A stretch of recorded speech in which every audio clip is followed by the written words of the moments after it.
everyone. My name is Samvida Pathak. I am a computer science and engineering student from VIT Chennai, and I'm in my fourth year.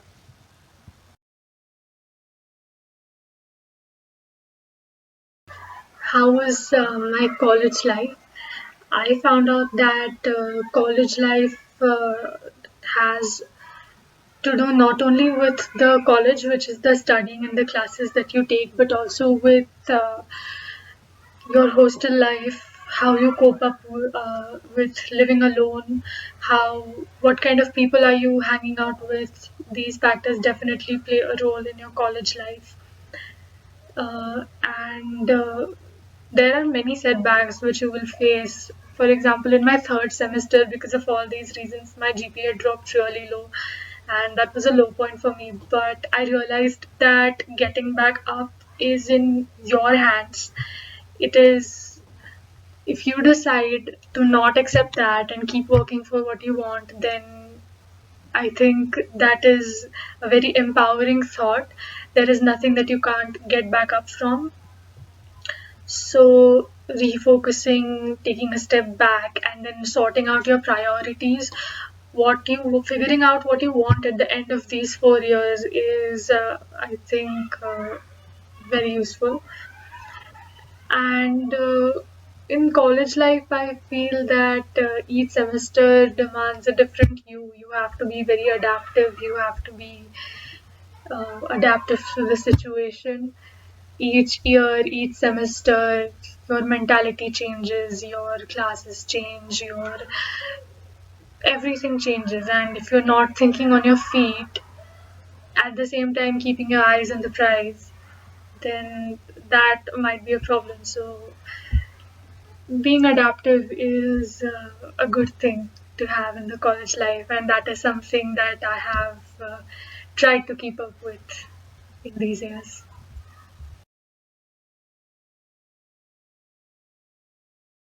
Recruited by JP Morgan and Chase, JPMC. It is the largest bank of the USA, and it is operational in over 100 countries. In India, we have three locations: Mumbai, Bangalore, and Hyderabad. And it caters to high net worth individuals, to big corporations, to daily investment bankings, and many other things.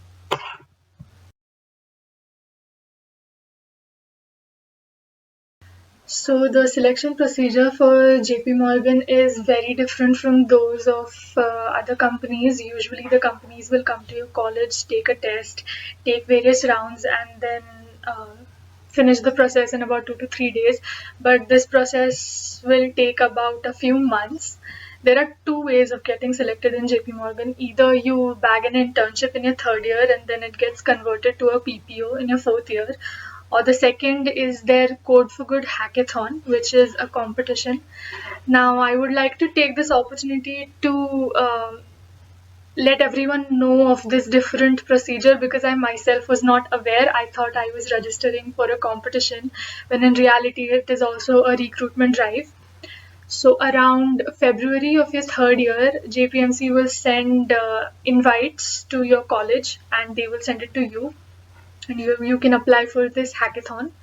The first round will be a coding round, which will have two questions. One was based on graphs, but if you want all the test cases to pass, you had to use dynamic programming to make an optimized solution. And the second was, I think, on string manipulations. And if you clear this round, then about a month later, you will hear again from them, letting you know if you have proceeded to the next round or your application has been closed.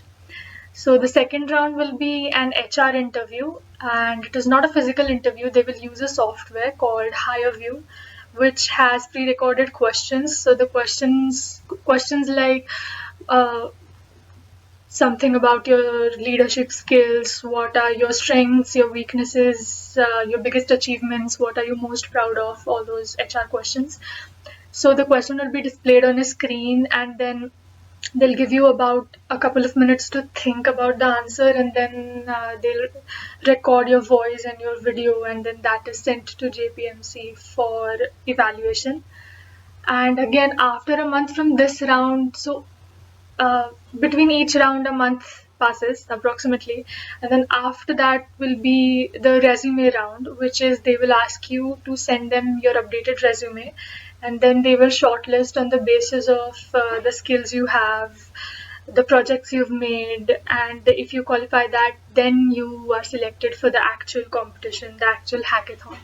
So it is a people from all over the nation apply for the recruitment drive, so you can guess how many students are there. And in the actual hackathon there are about 200 students in each location, and there are 3 locations, so anything from 600 to 750 students will be there in the actual competition.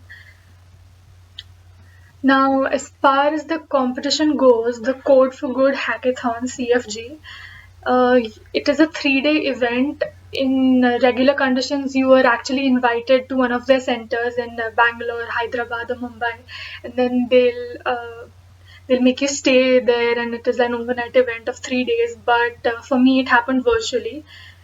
You are assigned an NGO, and then you are asked, you're given a problem statement, you're given their requirements, the limitations, and then you're supposed to develop a full stack solution.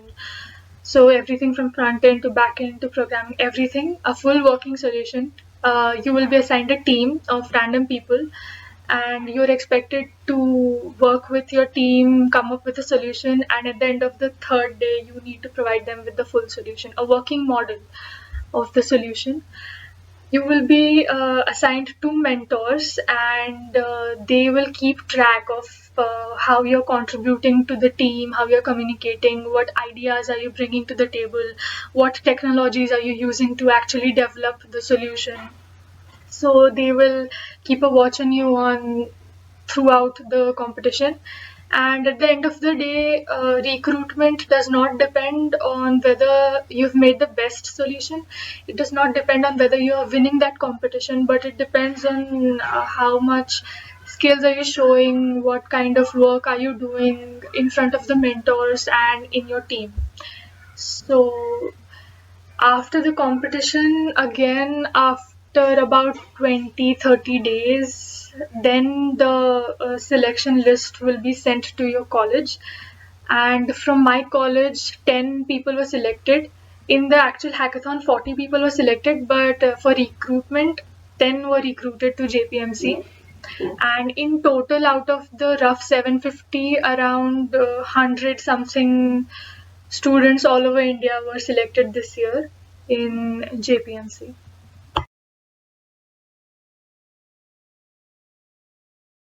My strategy for cracking company exams is focus on data structures, focus on competitive coding. So the first test which every company will have is a coding test or MCQs. So if you do competitive coding on platforms like LeetCode, Geeks for Geeks, Code Forces, Code Chef, it will definitely prepare you for the first round. As for the MCQs, it's mostly the aptitude MCQs will be easy to crack, questions on speed, distance, time, questions on profit loss. So if you can go through a couple of books on that, that's fine for that. For technical MCQs, theoretical questions on say operating systems, DBMS, some CO will be helpful for you.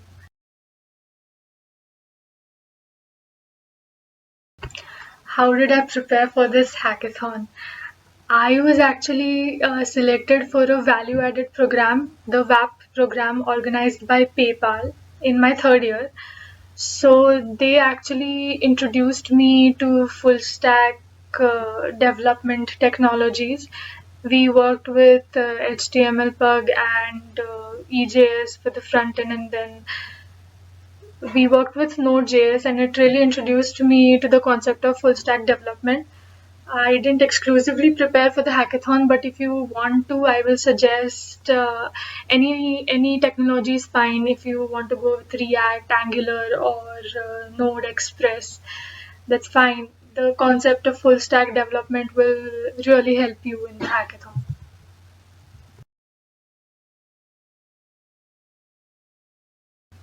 My views on clubs and chapters and extracurricular activities. Say if it is a coding or any related club, I think it does give you a direction, so you know what to Google and which technology to pursue when you go back to your room. So it does give you a slight exposure. As far as extracurriculars are concerned, I feel it is important you find something that you like doing, so you have something to look forward to after a day of classes, and that I found it to be a kind of a therapeutic way to deal with the stress. It also, if the company is right, you also find good seniors who can guide you. But having said that, it is also very easy to get carried away because of these things. I have noticed that. So you need to find the right balance in a way that it is productive for you to be a part of these clubs and not take away from the actual motto, which is your classes and your degree.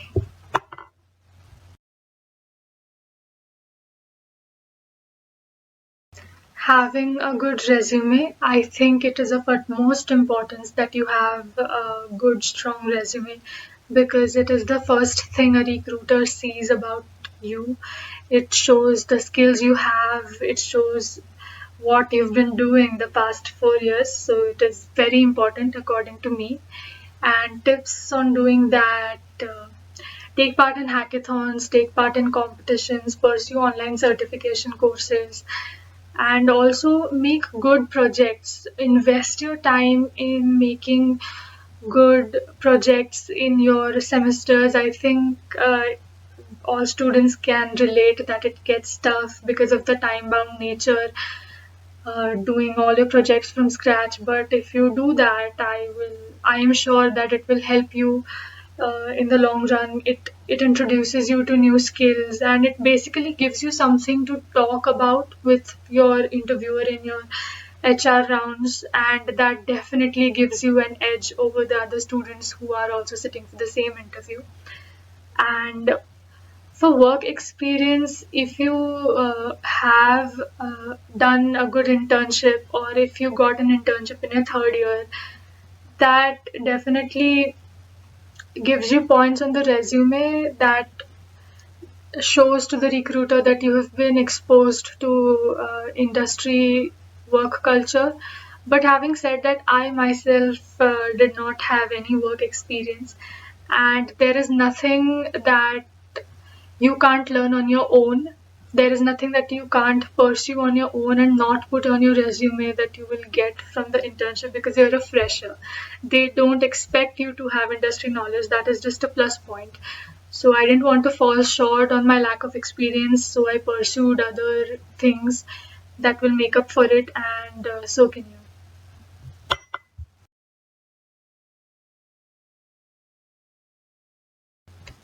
So, does soft skills help you in the interview questions? I think yes and no.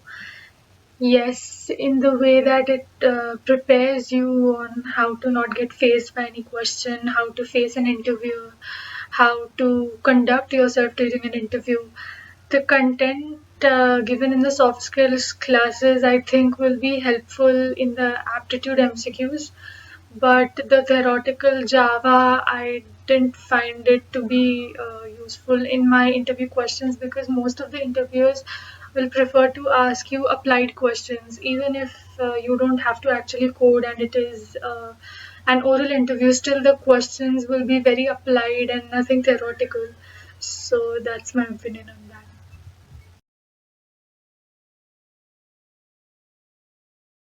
CGPA.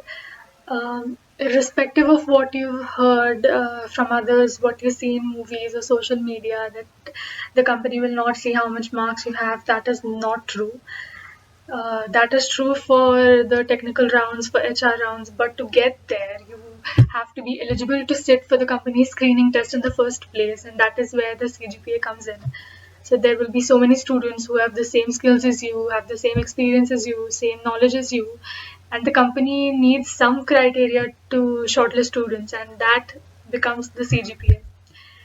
Basically, why give the company a reason to reject you when you worked so hard working on your skills and working on your knowledge, right?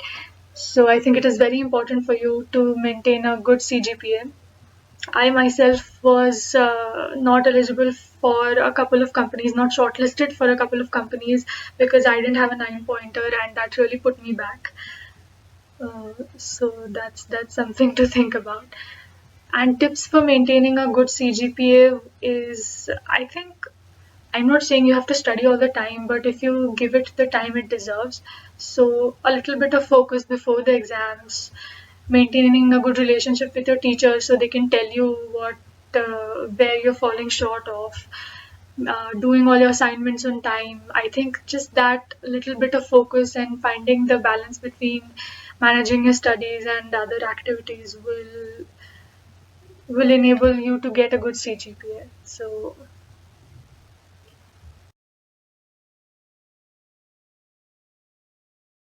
tips for juniors. Um, Concerning regular college life, I think it is important to give everything the time it deserves. So if you don't study and then you get less marks, you have nobody to blame but yourself. So if you want something, you have to put in the hard work, and then you have to deserve that thing. So I think it is important to allot proper times to everything. Another tip I think is call your family. I have realized, especially with hostel kids, people once they enter the college life tend to downplay the importance of family. But being close to your family, talking to them every day, it keeps you grounded. It it really gives you a sense of purpose. So I think it is important for you to communicate with your family. I cannot stress the importance of having a good crowd, a good company. Your friend circle defines you. It is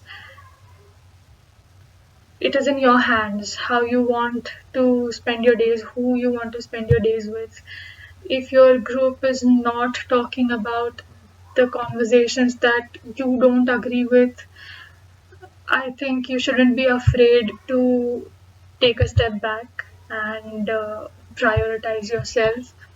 Having a crowd that inspires you, having friends that force you to level up, force you to work hard. And it doesn't matter if you have 100 friends, if you have even one or two friends who force you to work harder, I think that is a winning situation for you. So it is very important for you to have a good friend circle. Uh, Maintaining a good relationship with your faculty. This is something I overlooked initially, but subsequently I understood the importance of it. If you don't understand something, talk to a faculty. Even if you do understand and just want to discuss, so maintaining that relationship with the teacher is good because then they will point out the places where you're falling short or where you need to work hard. So that's helpful. And lastly, I think it is good if you find something that you like to do, may it be small or big. Music, dance, sports, reading books, listening to music, any liking anything that you love to do that will be something you look forward to after working hard. It's like Zakir Khan says, अगर पढ़ाई में कुछ नहीं आता सितार बजा लेंगे. So that gives you a sense of confidence and a sense of calm. I think it is important for you to find something that you like doing. And for placement tips, I think don't be scared. It is okay to start preparing now. You are not late. I started preparing very late. You are not late. So don't be scared. Don't The more you prepare yourself, the less it is likely for you to get confused or get phased or get shocked in the interview. The more you prepare, the more things you have in your arsenal. So it gives you a sense of readiness. I think it's a good thing if you know about a process. That definitely calms you down in the actual situation. And that's it. Have fun, be grounded, and you'll get there definitely.